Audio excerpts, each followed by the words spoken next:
this is definitely not the type of video that I've ever made before. And the only reason that I'm doing it is because I'm behind on videos, and the vlog for what happened last night is not going to come out for a few weeks. With that being said, I apologize for not having the vlogs out recently. I just have not been able to push myself to sit there for like 12 hours and edit a video the way that I normally have. And on top of that, my energy in the second episode of the season was just off, and it kind of just killed my motivation to do it. But we will have 3 episodes coming out this month. I'm trying really hard to get the next vlog up on this Wednesday coming up. I kind of just wanted to break down what happened last night at Dominion Raceway. So last night was a 150 lap race, and it was the biggest race that Dominion is going to have all year. It was $5 grand to win, and there were segment breaks, everything like that. So we had a bit of a rough night. You'll see more on the vlog, but we just kept overcoming everything. Like, we qualified well, practiced well, and then we lost our power steering, went to the back, came all the way back up to second, and we were fighting for the lead. And then this is when things kind of took a turn, and this is what I'm going to talk about in this video. So after a wreck, I found myself sitting in second, and I was going to restart on the inside row below the 97, who is Daniel. We got racing, and it was really obvious that I had the better car. I was rolling the center so much faster. I kept getting a good drive off, but not quite enough to turn down underneath of him. On top of that, there was 30 laps to go, so I didn't want to make any stupid moves with that much time left. Like, I had a cushion behind me. Nobody was coming. It was just us two, so I was trying to do everything as clean as possible. And now I got into him a few times in the center of the corner.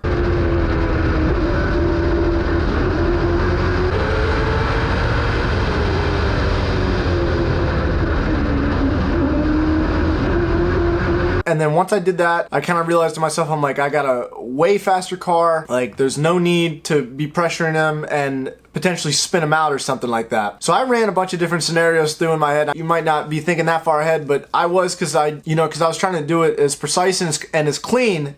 That's the most important part, and as clean as possible. And this is against somebody who has not raced me very clean in the past. I kind of figured out how I was going to set him up. I was just going to take a wider entry and then turn down on corner exit. Now, on this lap, I finally got that run. And the idea is that I was just going to drive in deep, and then we were going to battle it out. I was not going to get into him. Still 30 laps to go at this point. I wasn't going to make any more contact than necessary. So now, I'll just let you watch it for the first time, and then we're going to watch it a bunch of times. We're going to break it down.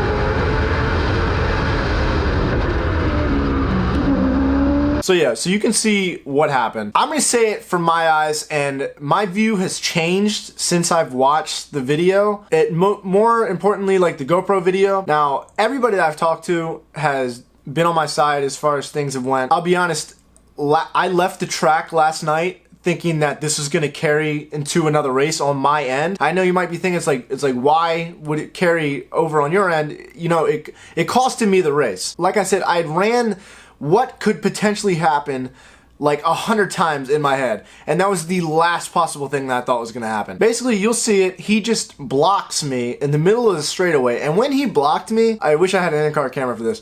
It kind of knocked the wheel out of my hand, so I grabbed it. The reason that I'm not mad about this anymore is I think inexperience is what got him. Like I said, I've had a few run-ins with the 97 or Daniel, but I think inexperience is what got him. And now what I think he should have done, because I was on the brakes when I hit him, but at the same time, he blocked me. And when you block in racing, you have to be prepared for a shot. Now, my intention to give him a shot was not there. That was not my intention at all. But when you do that, you need to drive in so deep into the corner to avoid that shot and to keep your nose ahead. Because that's what you're doing with a block. You're trying to keep your nose in front of me. So after recording this, I went back through and I watched the GoPro footage one more time. And I found this clip from a few laps earlier. And in this clip, I get a good run out of turn 4, and I turn down underneath of him on the straightaway, and he drives down into turn 1 exactly how you would expect someone that's blocking to do. deep. That way they can keep the tail in front of you. But he drives down deep enough that he can still hold the lead and not have me underneath of him anymore. I think if he had replicated this, the lap that I turned down underneath of him in turn 2, especially after the aggression in that block compared to this one, he wouldn't need to replace his rear clip or whatever he has to replace. Like, it could have been avoided entirely.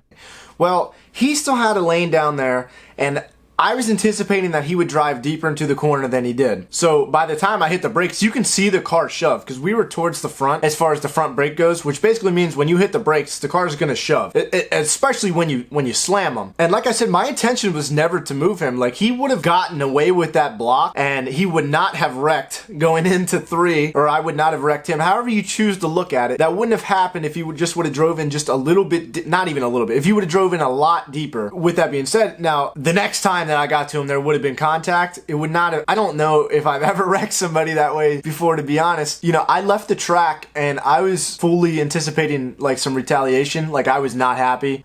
You'll see in the vlog, like our radio communications, I was not happy at all. I got out of the car, I was pissed off, but I really think inexperience just got the best of him, and hopefully this will be one of the things where it's like he'll learn. I still, like, don't get me wrong, I think Daniel races like a bonehead. I think he's, for the car that he has, I think he should accomplish more, and hopefully this could be one of the things where it's like where he learns from it moving forwards. Throwing a block that hard with 30 laps to go, I'm not sure what it was gonna do. If that's the last lap, then okay. And we were also pitted right next to the sellers camp, and no one said anything. I never saw no looks exchanged. I wasn't gonna say nothing to them. Like I said, I was pissed off last night. I've been in situations before where I have not been the fastest car on the track and leading races, and you're just getting pressured. And you know, in these, like, especially like a 30 lap run, that if that car gets by you, it's probably over. Like, there's not going to be a pit stop. You're not going to get new tires to get a chance to make an adjustment. This isn't the NASCAR Cup Series or something like that. If somebody gets by you, there's a good chance that they're going to drive away and win the race, unless you get a late race restart. But in that situation, I think that's what, if you're him, you got to hope for that. And that's if I get by you. Like, you just still race me hard. Like, we're racing for the lead in a big race. Would have been no fault if I would have got to the inside of him. He would have been pinching me on corner X. We would have been slapping doors somewhat. Would not have been a big deal. Would have been hard racing. But it's like when something like that happens with such an aggressive move with 30 laps to go, I don't understand it. And now I haven't talked to him. I don't plan on talking to him. And I really don't know what his views are on it. Because I'm sure if you're him, he's like, oh, the 88 wrecked me. But you also got to think, like, in my eyes, if I did that, I'd be like, well, I threw an aggressive block and it didn't work out. So I guess time will tell if this turns into something more. And on my end, I just view it as inexperience and a dumbass move. And I think in the future, whenever he's in that situation again, that won't happen. I'm not too sure how to feel about the situation. I'm definitely not sorry. Because if you make an aggressive move like that, you got to be prepared for aggression, regardless of whether or not my side was on accident or not. I don't like tearing up people's race cars, and I don't tear up people's race cars. These things are expensive, especially being in some like violent hits and stuff like that. Safety is something that I take seriously, and intentionally wrecking somebody is not something that I am a part of. But at the same time, like I said, it was an accident. You can't get bitched. Like, you got to stick up for yourself too. The only reason I say that is if that had not happened, there would have been contact